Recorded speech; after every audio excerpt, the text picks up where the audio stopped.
And I also want to mention, because I've seen some comments about this both today and yesterday, about the video that Mondale put out. And so look, I've worked with Mondale for, I don't know exactly how long, but it's got to be what, 3 years, 4 years, 5 years, something like that. Mondale's great, and Mondale is just doing what he thinks is right. He disagrees with Cenk and Ana on a number of things, maybe some policy things, maybe some strategic things.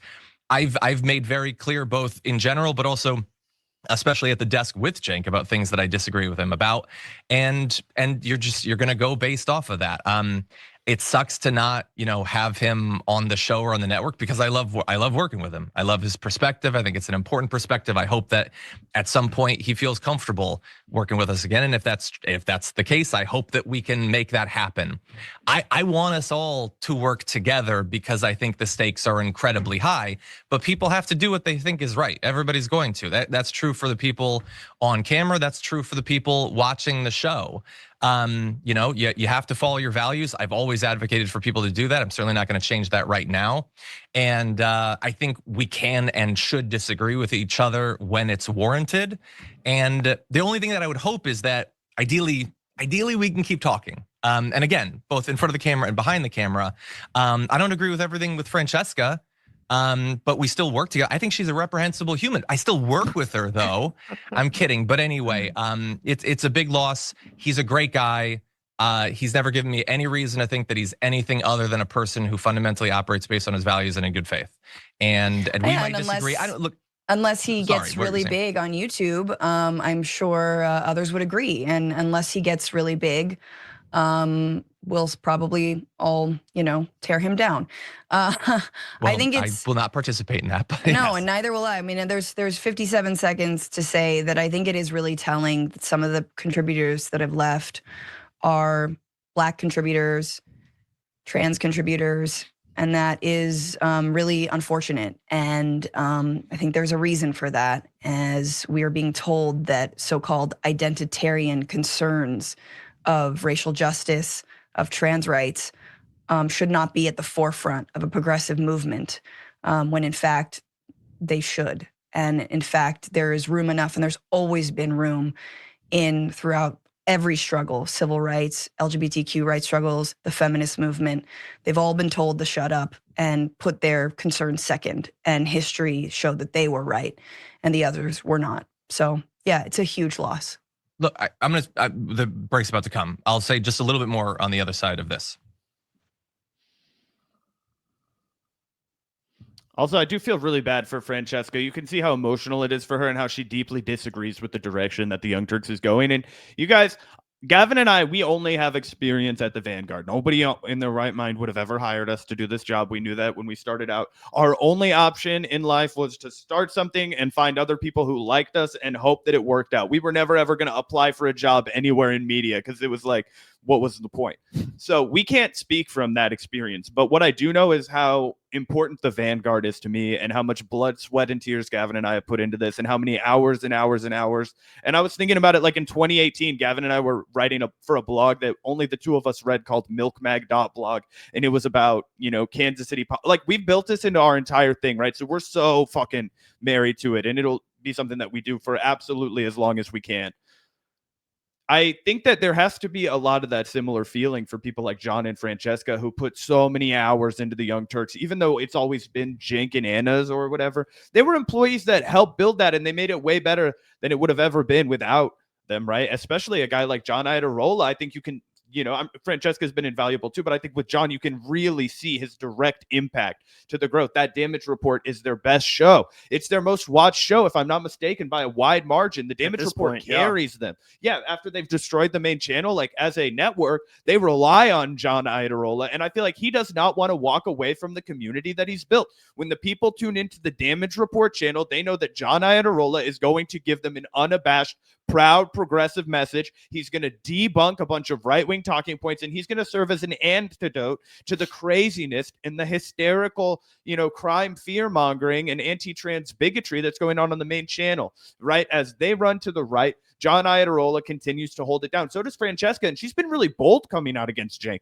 right? And I think that there is value in that, right? So I want to give them their props. I want to talk about how courageous both of them have been, and I want to point out that I can see that it's a really emotional subject for somebody like Francesca, and that it's hard for her to speak out, but she knows she has an obligation ethically to do so. And so, it's incumbent on people who see that to be like, that's important, and congratulate her for doing that. And same with John. Oh yeah, 100%. I absolutely agree with what you said. And you guys got to keep in mind too that these people, John and Francesca, are not newcomers to the Young Turks. They've been a part of this organization in some part ever since I began watching. Like I still remember ancient history. We were discussing this the other day, but when Jimmy Dore sent a string of unhinged text messages to Francesca, calling her a gutless coward over some disagreement on foreign policy. I don't even remember. It was totally unhinged, but one of the first big red flags to me that, Jimmy Dore was not necessarily saying, right?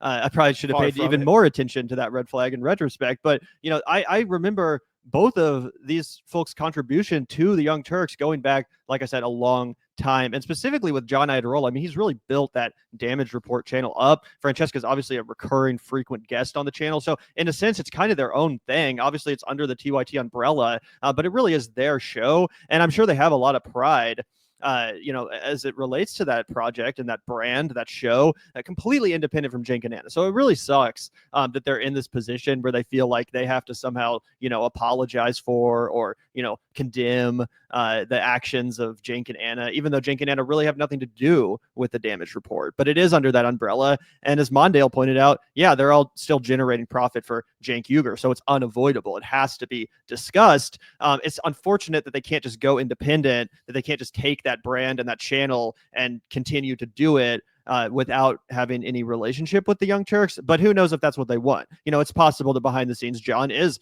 still close friends with Cenk and Ana, and that he believes they're sincere. So that's possible. And again, we don't want to start some witch hunt. Obviously, John Iadarola seems like a really nice guy. If he's not as pissed off about this as we are, or as Mondale is, that's his right. He's his own man. I respect the guy. I've always appreciated his commentary, and he stays reasonable. He spits the truth. He spits facts, and he does a way better job than Cenk and Ana do. So no hard feelings against John.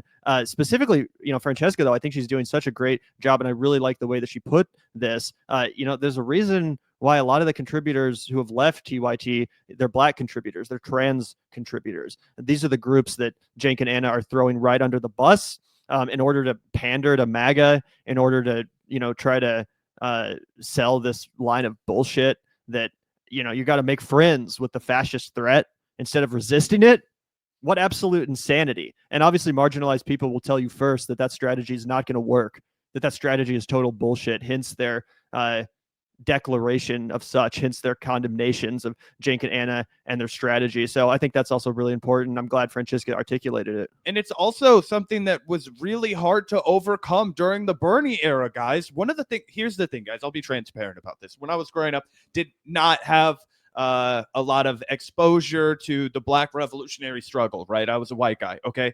Growing up, didn't really have teachers that really were able to convey to me what was going on in that front. But Ferguson happened, and that was the first little thing that was nearby to me where I was like, what the fuck, and then there's Laquan McDonald. We could go through a list of way too many fucking names, right? That was when it started to really, shake and rattle me. And then I have the Bernie first time around, right? And I remember one of the conversations people were having was about whether or not the white people would sell off the people of color in order to make an exchange with the fascists, right? They would talk about how historically, right, when you get a big group of people like the New Deal, and this is something that's important to talk about, right? What did they do? How did they get the New Deal passed? They said, yeah, we'll do all of this except for Black people, right? We're going to make it way easier for you to have access to all of these jobs and economic incentives and home ownership and all of this shit, but not for Black people, right? Not for immigrants, right? Not for the wrong kind of immigrants, right? All these kinds of things, particularly dividing a line between Black folks and everyone else in history, right? That's why a lot of people will write about, scholars will write about how America is plagued by an anti-Blackness as opposed to a pro-whiteness. And that's why they allow other groups to assimilate. At one point, Italians weren't considered white. Now they are, right? It kind of a thing, it's a perspective and whatever. But it is why it is a real wedge between people who are considered class reductionists, right? And, people who are rightfully want to prioritize what is maligned as an identity issue. Really, it's just called intersectionality. And I think that's what we have to underscore, right? This is not leaving anybody behind. And historically, the left has not prioritized that enough. And that's why it's really telling that Cenk and Anna are going down this path, because it's so easy, it's so lazy, and it's so, scummy. Yep, 100%. And just to reiterate the vanguards, or at least my position, I think you agree with this, but I mean, I do think there's a conversation to be had about the communicative issues with the left and how sometimes certain people on the left are really bad at communicating cultural issues. They do come off as preachy. They do come off like virtue signalers, whatever. We see this a lot when it comes to coastal liberal elites, and especially in the corporate world, right? So this is a problem, but it's been shown time and time again that you can totally champion the rights of marginalized people and stick up for these cultural issues without ceding any ground to the right, but also by just sounding like a totally reasonable, normal person. I think Bernie Sanders proved this better than anyone. No one associates Bernie Sanders with crazy identity politics, but he never threw trans people under the bus. I went to 3 or 4 Bernie rallies, and every single one of them, he talked about how Medicare for All would cover gender affirming surgery and how it's a crime that, in this country, trans people can't afford that surgery or that treatment if they don't have enough money, right? That's crazy. And he would talk about that. But again, no one associates Bernie Sanders with the woke left. They tried, but it didn't stick. And again, Bernie Sanders being an old white man probably helped him in that regard. If he was like a black trans woman or something, maybe he would have gotten, that label. As evidenced by Kamala Harris, who, outside of her race and being picked because she was the vice president, really didn't run that much of an identitarian-based campaign. And Ana Kasparian and Cenk Uygur will continuously point out that for some reason that's why she lost. And instead of pointing out that it's the fact that she didn't run on a single aggressively progressive and economically progressive policy initiative. Because in at 2019 she said that immigrant trans people should get surgeries or something like that obviously she did not run on. Didn't break with Biden's horrendous foreign policy, but whatever. Yeah, exactly. So I think that's important to reiterate too. It's not like you can't have the conversation. And like I said, I do think some kind of bougie liberals, they do condescend normal people when they talk about cultural issues. And they're like, if you don't think exactly the way I do, and if you don't talk exactly the way I do, then you're a bigot or you're a racist or whatever, or you're a dumbass, right? And that does turn a lot of people off. People that aren't obsessed with politics, people that aren't paying attention to the culture wars and are just living their lives.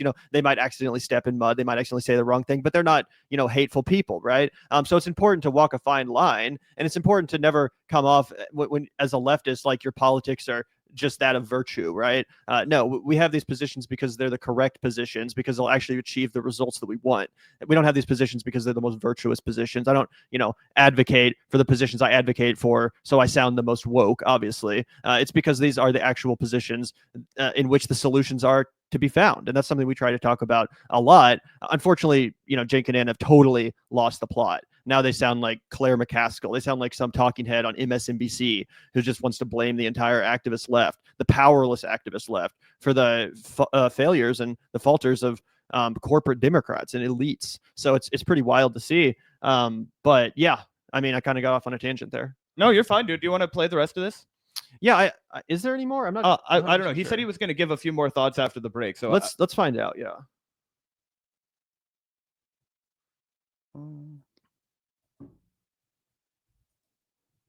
Let's see. Contributors that have left are Black contributors. It's a huge loss. Look, the break's about to come. Of these disagreements, including publicly on the show, and hopefully more speech is the solution. I hope. I don't think I've ever hidden what I believe about any of these topics. I think that I've always been super clear. I think I focus on a lot of these topics that I value, including the topics that you talk about, Francesca, and I intend to continue to do so. And with that said, we're going to move into our next topic.